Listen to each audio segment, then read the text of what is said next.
A power play that leads to a 4-on-4, that leads to a 4-on-3 the other way, that leads to a 5-on-3, that leads to a 7.5 minute power play, that leads to a 4-on-4, that leads to the remaining 3.5 minutes of power play. Yep, just normal hockey stuff for sure. Avs win over the New Jersey Devils 6-3. Oh, I have no idea what that second period was. I mean, I know how we got there, but how it all played out, I have no idea. The funny thing is, the rest of this game was pretty normal. The first period was almost too normal, and the third period was the Avs doing what the Avs do best. It was just that second period of madness in the middle. But let's go chronologically. First period, Avs start awfully slow. It does not look great, and the Avs get punished for it. Puck getting dumped into the Avs zone, Josh Manson going back to get it. Pretty routine stuff, except for both players kind of stumble and fall back behind the net here. Now, this is not great, but it's not terrible. Nothing crazy is going on here. The problem is when Josh Manson gets up, he gets confused and thinks that the man cutting out in front is his man, but it's really not. As he commits to that, he leaves a wide open backside as multiple people come to defend the net front area. It completely ignores the back door. And make no mistake, this is Josh Manson's man. It's the guy he fell down behind the net with, and he's left it completely unattended. Georgiev has absolutely no chance here, and Manson is far too far away to be able to get involved in this shot, and he's beat by Tyler Toffoli. I actually think Josh Manson has been playing quite a bit better as of late, but that one definitely files under the silly mistakes category. So an all too familiar sight this year where the Avs are playing from behind early. And some frustrations at times for Colorado. This is throughout the whole game, not just the first period, but they do hit 3 posts in this game. That's too many. The shtick of the Avs having a super low shooting percentage is just getting old. Thankfully, the Avs stars actually showed up in this one. And when the Avs needed a big goal to get over all of the nonsense from the Vegas game, to get over the slow start from this game, the Avs good guns had it. The Avs power play working through Mikko deep in the zone here, and Mikko initially creates a great opportunity for MacKinnon that just doesn't quite go, which is nice, but the Avs quickly react to this. As the puck shoots out to MacKinnon, he gets it back to Makar up top, and the Devils have to respect all of this. Of course you respect MacKinnon, of course you respect Makar, but you also have to respect Lehkonen net front, especially after that shot. And the two players that realize this are Mikko, who creeps up right by that side post, and Makar, who has the vision to recognize that Mikko is open here. Mikko puts that stick down for that chip shot he loves so much, and he gets it to go.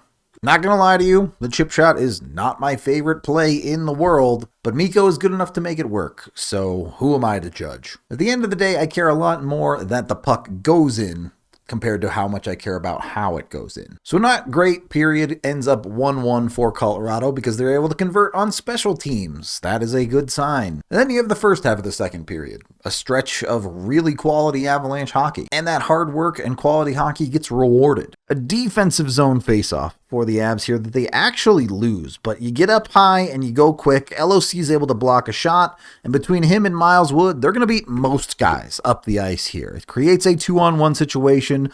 Wood kind of busts something out of the bag I wasn't expecting here as he pulls this to the backhand and gets around the defender to create an opportunity. Now, really, the optimal play here was probably to just float this to LOC for an easy tap in, but Wood throws a backhand towards the net. He keeps it low and is able to get a rebound out of it. And a great job by Ross Colton to stay with this play from behind to be able to clean up that rebound for a pretty easy goal. That line of Wood, Colton, and O'Connor only got to play half the game together, but it was probably the Avs' best line. Dominant puck possession, always in the offensive zone, and it's great to see those hard workers get rewarded. Earned every inch of it. So you're pressing along, you're starting to see the Avs take over this game when it comes to the underlyings.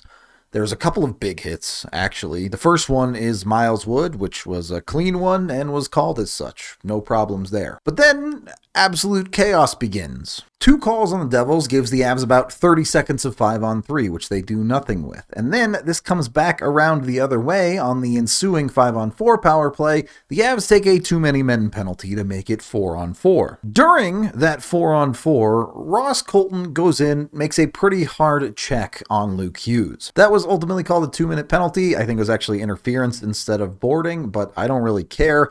perfectly justified to call that a 2-minute penalty. The bigger problem here is after that penalty, after the whistle, Ross Colton comes across and ends up cross-checking Timo Meier in the head. Now, I don't think it was intentional. It didn't look intentional, nothing like that.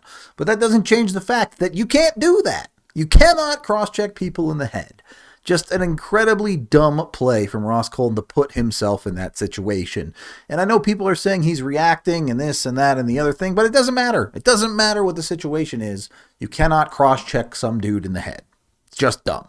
Ends up being a major penalty. Ross Colton gets tossed from the game, and everything is thrown into turmoil. This leads to the situation I described off the top of the show. What is initially a 4-on-3 for New Jersey gets turned into a 5-on-3 after the 4-on-4-ish situation ends. The Devils are able to score on that fairly quickly. It's a 5-on-3. There's a lot of things as the Avs that you have to choose not to defend here, and the Avs have always chosen not to defend the net front area very tightly. So that leads to a wide open Timo Meier net front. He just turns and throws this on net. Georgiev just misreads it, and it's in the back of your net. Yep, giving a team a 5-on-3 is bad, but also leaving Timo Meier entirely undefended 3 feet in front of your net is bad, and then getting scored on 5-hole. Also bad. Lots of bad. That clears the 5-on-3, so now you just have an eternity of 5-on-4 hockey, which, by the way, New Jersey's going to score another goal on this power play, but they looked terrible on this extended power play look. In fact, the Avs actually outchanced New Jersey on this power play. And for once, the X-player curse comes in favor of the Avs. Devils on a perfectly normal 6 minutes of power play are going to dump this puck in and rim it around hard. Now, all this is fine. They don't ultimately win the battle for the puck on this side, but that would be fine if they don't overcommit on the far side. But because of the overcommittal on the far side, you can see it already developing right here.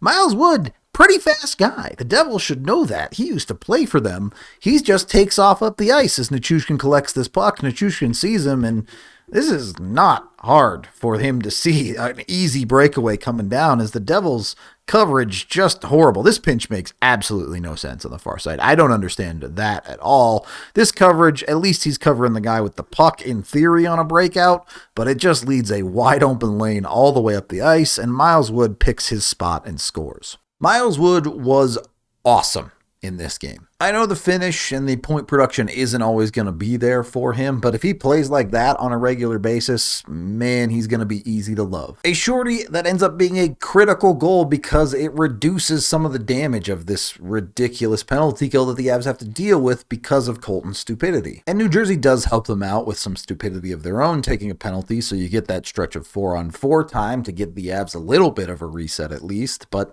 ultimately, that much power play time, of course, a puck is going to go in your net. I don't know how you defend this. Even if they weren't on a power play on New Jersey's side, this puck just gets put up to the point. New Jersey throws bodies in the middle. The Avs throw bodies in the middle. And this is just a ridiculous seeing eye shot that makes its way through 4 bodies and into the net. I don't really have much of a problem with this one. This is just kind of the way a lot of the Avs' luck has gone through this season, where pucks like that are just finding their way into the net against Colorado. It's just not a sustainable thing for pucks to consistently go in like that. There will eventually be pucks that end up hitting Georgiev in that scenario. So it's not the goal itself that I have a problem with. It's the entire situation that Ross Colton messed up by putting them in. So definitely safe to say the Avs made their life way harder than it had to be in this game. But the third period was textbook. The Avs come out and they simply dominate New Jersey. They look like the better team, and they should, given New Jersey doesn't have Jack Hughes and Nico Hischier.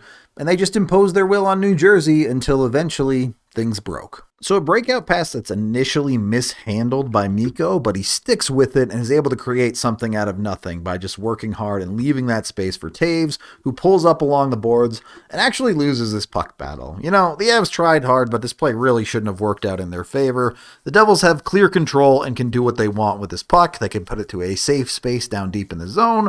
They could try to turn and get it out of the zone. Or you could seam pass it perfectly across your own crease to an Av and allow them to score. Definitely a horrible decision by New Jersey there to throw a puck across their own zone. If an Avs player had done that, we'd be pointing that out as one of those stupid, terrible mistakes. It's the Avs capitalizing on those opportunities in this game, and Ryan Johansson getting involved at 5-on-5. You love to see it. 2 minutes later, yeah, Nathan MacKinnon is still pretty good. Devils completely ruin their own break-in by running into themselves, and that springs the Avs. Makar gets it up to Mikko. All of a sudden, you've given up a 2-on-1 to two of the best players in the world. And Mikko almost screws this up. The initial pass does not get through clean for him, but some stick-to-itiveness from the Avs in this game. After a lot of giving up on plays too early in that blowout loss to Vegas, Mikko's able to find this puck again, send it across again, and MacKinnon with the beautiful finish. I actually don't think MacKinnon played particularly well in this game, but he ended up with a 2-point night, and he has the dagger goal to give the Avs some insurance and pretty much put New Jersey away. That's what all-world players do. At the end of the day, the Avs with the lead in the third period hold New Jersey to just 7 shots in the period, and they make it look easy in the end with Mikko adding an empty netter for your 6-3 final. It was a ridiculous road to get there, but ultimately, I give the Avs a lot of credit for the mental fortitude to be able to get through that nonsense in the second period and still come out on top of this game. When the Avs can score a goal, they can win the hockey game. It's just, don't get shut out. That is the end of this game video review. Thank you for watching. Head on over to thednvr.com for all of our coverage. I am Rudo, and I like it when the X-Player curse goes the right way.